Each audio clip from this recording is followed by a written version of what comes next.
अस्सलाम वालेकुम dear student. आज हम प्रिंसिपल क्वांटम नंबर के बारे में पढ़ेंगे। पहले लेक्चर में हमने पढ़ा था कि श्रोडिंगर वेव इक्वेशन के सॉल्यूशन हमें कुछ न्यूमेरिकल वैल्यूज देते हैं और श्रोडिंगर वेव इक्वेशन को हम 3 पार्ट्स में सॉल्व करते हैं और हर पार्ट्स आपको एक अलग क्वांटम नंबर वैल्यू देता है। तो ये सबसे पहला जो क्वांटम नंबर है वो हमारे साथ है प्रिंसिपल क्वांटम नंबर। अच्छा, प्रिंसिपल क्वांटम नंबर को हम सिंबल n से रिप्रेजेंट करते हैं और ये ऐसा क्वांटम नंबर था जिसका जिक्र बोहर्स मॉडल में भी मौजूद था। So this n also present in Bohr's model. ये ऐसा क्वांटम नंबर है जिसका जिक्र बोहर्स मॉडल में भी मौजूद था। बोहर मॉडल में हमने पढ़ा था that the angular momentum of electron is equal to nh divided by 2 phi where this n represent principal quantum number। ठीक है जी। अच्छा, अब ये प्रिंसिपल क्वांटम नंबर जैसा कि हमने पहले भी पढ़ा है कि हर क्वांटम नंबर आपको एक खास इंफॉर्मेशन देता है। तो ये प्रिंसिपल क्वांटम नंबर हमको क्या इंफॉर्मेशन दे सकता है। तो सबसे पहले it describe the size of electron wave और ऑर्बिट। प्रिंसिपल क्वांटम नंबर हमें इलेक्ट्रॉन वेव या जो ऑर्बिट है उसके एवरेज साइज के बारे में इंफॉर्मेशन देता है। हमें ये इंफॉर्मेशन देता है कि इलेक्ट्रॉन प्रोबेबिलिटी कहां तक पाई जा सकती है और कहां पर इलेक्ट्रॉन प्रोबेबिलिटी ज्यादा से ज्यादा है। तो ये हमें इलेक्ट्रॉन वेव या ऑर्बिट जो है उसके साइज के बारे में इंफॉर्मेशन देता है। जैसा कि हमने बोहर मॉडल में भी पढ़ा था that r is equal to 0.0529 into n square. इस तरह का एक इक्वेशन हमने बोहर्स मॉडल में पढ़ा है। तो ये इक्वेशन ये n हमें इस r के बारे में इंफॉर्मेशन देता है साइज के बारे में कि इस ऑर्बिट का साइज कितना होगा। ठीक है जी। दूसरा, it describe us the principal energy levels. Bohr's ने इस क्वांटम नंबर को प्रिंसिपल एनर्जी लेवल का नाम दिया था। अकॉर्डिंग टू बोहर इलेक्ट्रॉन मखसूस रेडियस पर पाए जाते हैं और इस मखसूस रेडियस वाले ऑर्बिट्स को या सर्कुलर पाथ को उसने प्रिंसिपल एनर्जी लेवल कहा था। ठीक है जी। Second, it shows the total energy of electron. ये हमें इलेक्ट्रॉन की एनर्जी के बारे में इंफॉर्मेशन भी देता है। कैसे देता है? हमें पता है that energy of electron is directly related to n value, कि energy of electron n value से डायरेक्टली रिलेटेड है। अब जितना आपके साथ n वैल्यू ज्यादा होगी उतना आपके साथ इलेक्ट्रॉन की एनर्जी भी ज्यादा होगी। तो प्रिंसिपल क्वांटम नंबर आपको इलेक्ट्रॉन की एनर्जी के बारे में इंफॉर्मेशन देता है। फॉर एग्जांपल, अगर हमारे साथ एक इलेक्ट्रॉन k शेल में है तो k शेल में जो इलेक्ट्रॉन है k शेल के लिए हमारे साथ n की वैल्यू चूंकि 1 है इसी वजह से इसकी एनर्जी भी लो होगी। अगर इलेक्ट्रॉन आपके साथ l शेल में है तो n शेल के लिए n की वैल्यू 2 है तो इसकी एनर्जी तो l शेल में इलेक्ट्रॉन की एनर्जी k शेल से ज्यादा होगी। तो ये हमें इलेक्ट्रॉन की एनर्जी के बारे में भी इंफॉर्मेशन देता है। इसके अलावा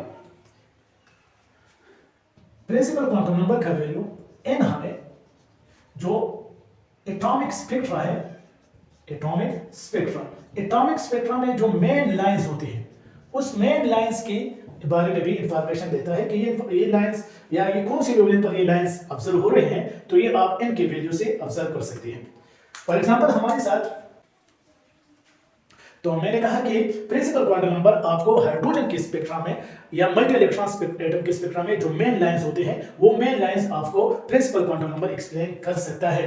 फॉर एग्जांपल, मैं अगर हाइड्रोजन के स्पेक्ट्रा को देखूं तो हाइड्रोजन के स्पेक्ट्रा यूजुअली हम इमिशन स्पेक्ट्रा का स्टडी करना चाहते हैं। तो ये डिस्चार्ज ट्यूब में मैंने हाइड्रोजन लिया है, ये हाइड्रोजन डिस्चार्ज ट्यूब है और हाई वोल्टेज और लो प्रेशर पर इससे कुछ रेडिएशन एमिट हो रही है जो जिसको मैंने स्पेक्ट्रोस्कोप के जरिए एक प्रिज्म से पास की है और जब ये प्रिज्म से गुजर पास हो जाती है तो ये अपने मुकर्ररा या जो इसके अंदर जो वेवलेंथ होती है ये वो वेवलेंथ आपको डिटेक्टर पर शो करता है। अब डिटेक्टर पर हमको जो वेवलेंथ शो रही है, फॉर एग्जांपल 410 नैनोमीटर पर हमें एक वेवलेंथ एक लाइन अब हो रहा है, 434 नैनोमीटर पर हासिल हो रहा है 486 पर और 656 पर। तो ये हाइड्रोजन एटम की जो विजिबल रेंज में जो स्पेक्ट्रल लाइंस है ये मैंने यहाँ रिप्रेजेंट किया है। अब इस रेडिएशन इस स्पेक्ट्रल लाइंस को, ये जो मेन स्पेक्ट्रल लाइंस है इसको मैं प्रिंसिपल क्वांटम नंबर के जरिए एक्सप्लेन कर सकता हूँ। कैसे? हमने बोहर मॉडल में ये एक फार्मूला बार हमने वहां पर लिखा है that 1 over lambda is equal to r into 1 over n1 square minus 1 over n2 square. What is this n1 and n2? N1 and n2 are principal quantum number. The value for n1 is 2 in this particular experiment and for n2 it is 3, 4, 5 and so on. So if you put the value of n1 here and the n2 value here, then you will get these wavelength, and this means that you can explain this lines by using principal quantum number. आप principal quantum number के जरिए इन main lines को explain कर सकते हैं। तो ये एक और एप्लीकेशन हुआ प्रिंसिपल क्वांटम नंबर का। अच्छा, अब प्रिंसिपल क्वांटम नंबर की कौन सी वैल्यू अलाउड है और कौन सी वैल्यू अलाउड नहीं है। तो प्रिंसिपल क्वांटम नंबर की जो वैल्यू अलाउड है ये आपने याद रखनी है कि प्रिंसिपल क्वांटम नंबर के लिए any value from 1 to 2 3 up to infinity, any value इसके लिए अलाउड है। 1 से लेकर इंफिनिटी तक कोई भी वैल्यू आप प्रिंसिपल क्वांटम नंबर को दे सकते हैं, लेकिन n को कभी आप जीरो वैल्यू नहीं दे सकते। ये आपने याद रखनी है कि n की वैल्यू कभी भी जीरो नहीं हो सकती, ठीक है। अगर आपको किसी इलेक्ट्रॉन की n वैल्यू जीरो दी गई है तो इसका मतलब है कि इस इलेक्ट्रॉन के बारे में ये मिस इंफॉर्मेशन है, ये सही इंफॉर्मेशन नहीं है। किसी भी इलेक्ट्रॉन के लिए भी n की वैल्यू जीरो नहीं हो सकती। इसके अलावा n की वैल्यू कभी भी नेगेटिव नहीं हो सकती, कभी भी n की वैल्यू नेगेटिव नहीं हो सकती। किसी भी इलेक्ट्रॉन के लिए आप ये नहीं कह सकते कि ये इस इलेक्ट्रॉन के लिए n की वैल्यू -1 है, -2 है, -3, ये आप नहीं कह सकते। इसी तरह n की वैल्यू कभी भी फ्रैक्शनल नंबर में नहीं हो सकती। आप किसी भी इलेक्ट्रॉन के लिए n की वैल्यू फ्रैक्शनल नंबर में नहीं लिख सकते, किसी भी इलेक्ट्रॉन के लिए भी n की वैल्यू फ्रैक्शनल नंबर में नहीं हो सकती। तो ये आपने याद रखनी है कि n की अलाउड वैल्यू कौन सी है और n की नॉन परमिसिबल वैल्यूज कौन सी है। हर क्वांटम नंबर की कुछ वैल्यू अलाउड है और कुछ वैल्यू अलाउड नहीं है। हमने तीन बातें सीखी। एक ये कि प्रिंसिपल क्वांटम नंबर हमें एनर्जी के बारे में इंफॉर्मेशन देता है और एनर्जी n की वैल्यू से डायरेक्टली रिलेटेड है, और सेकंडली साइज के बारे में इंफॉर्मेशन देता है और साइज n के साथ स्क्वायर के रिलेटेड है। अच्छा, हमने ये भी सीखा कि n हमें प्रिंसिपल शील्स के बारे में इंफॉर्मेशन देता है और इन प्रिंसिपल शील को हम मुख्तलिफ इंग्लिश लेटर पर डिजाइन करते हैं। फॉर एग्जांपल, अगर मैं n के जो मैक्सिमम पॉसिबल वैल्यूज है वो 1 2 3 4 5 6 एंड 7, इससे ज़्यादा भी वैल्यूज पॉसिबल है, लेकिन मोस्ट कॉमनली जब इलेक्ट्रॉन 7 शील से हायर रेडियस पर होता है तो उस पर न्यूक्लियस का अट्रैक्शन इतना कम होता है कि हम उसको इन्फिनिटी कंसीडर करते हैं। अच्छा, अब जब n की वैल्यू 1 हो तो इस ऑर्बिटल को हम या इस शील को हम k सिंबल्स पर रिप्रेजेंट करते हैं। अगर n की वैल्यू 2 हो तो इसको हम n पर रिप्रेजेंट करते हैं, 3 हो तो हम सिंबल m यूज करते हैं, और इसी तरह 4 के लिए n यूज करते हैं, 5 के लिए o यूज करते हैं, p यूज करते हैं और q यूज करते हैं। ये कन्वेंशनली सिंबल्स ये यूज होते हैं और KLM पर हम इन ऑर्बिटल को रिप्रेजेंट करते हैं या ऑर्बिट्स को रिप्रेजेंट करते हैं। अच्छा, अब value of n also shows the maximum number of orbitals in a sheet. किसी भी शीट में मैक्सिमम पॉसिबल ऑर्बिटल कितनी होगी ये हम n की वैल्यू से मालूम कर सकते हैं। कैसे? तो maximum number of orbitals in a sheet is equal to n square. n square formula से आप किसी भी ऑर्बिटल में मैक्सिमम किसी भी ऑर्बिट में जो मैक्सिमम इलेक्ट्रॉन होते हैं वो आप मालूम कर सकते हैं। फॉर एग्जांपल, अगर मैं k शीट के बारे में लिखना चाहूं तो k शीट के लिए n की वैल्यू 1 है। इसी वजह से अगर मैं इसमें ऑर्बिटल्स मालूम करना चाहूं कि इसमें कुल ऑर्बिटल कितनी होगी तो n स्क्वायर फार्मूला पर इसमें 1 ऑर्बिटल आ जाएगा। इसी तरह अगर मैं L शील के लिए मैक्सिमम नंबर ऑफ ऑर्बिटल्स मालूम करना चाहूं तो उसके लिए L शील के लिए n वैल्यू चूंकि 2 है, इसी वजह से हमारे साथ मैक्सिमम नंबर ऑफ ऑर्बिटल्स आ जाएंगे by n square. No 2 square is equal to 4। Similarly अगर आप m शील में ऑर्बिटल्स मालूम करना चाहते हैं कि m शील में ऑर्बिटल कितनी है तो अगर मैं 3 का स्क्वायर ले लूं तो 3 square is equal to 9 and so on. तो प्रिंसिपल क्वांटम नंबर से आप किसी भी शील में मैक्सिमम नंबर ऑफ ऑर्बिटल्स भी मालूम कर सकते हैं। अच्छा, हमको पता है कि हर ऑर्बिटल्स मैक्सिमम 2 इलेक्ट्रॉन अकोमोडेट कर सकता है। इसी वजह से अगर मैक्सिमम नंबर ऑफ ऑर्बिटल आपके साथ n स्क्वायर पे है और अगर हर ऑर्बिटल में 2 इलेक्ट्रॉन आते हैं तो अगर मैं मैक्सिमम नंबर ऑफ इलेक्ट्रॉन किसी भी शीट में मालूम करना चाहूं तो उसके लिए हमारे साथ फार्मूला आ जाएगा 2n स्क्वायर। 2 इसलिए है कि हर ऑर्बिटल में 2 इलेक्ट्रॉन आते हैं और n स्क्वायर आपके साथ टोटल ऑर्बिटल है। तो अगर आप किसी भी शीट में मैक्सिमम नंबर ऑफ इलेक्ट्रॉन मालूम करना चाहते हैं तो इसके लिए हमारे साथ फार्मूला आ जाएगा 2n स्क्वायर। तो ये इस फार्मूले में ये n स्क्वायर आपको maximum number of orbital represent कर रहा है और 2 जो है ये हर ऑर्बिटल में इलेक्ट्रॉन की तादाद को रिप्रेजेंट कर रहा है।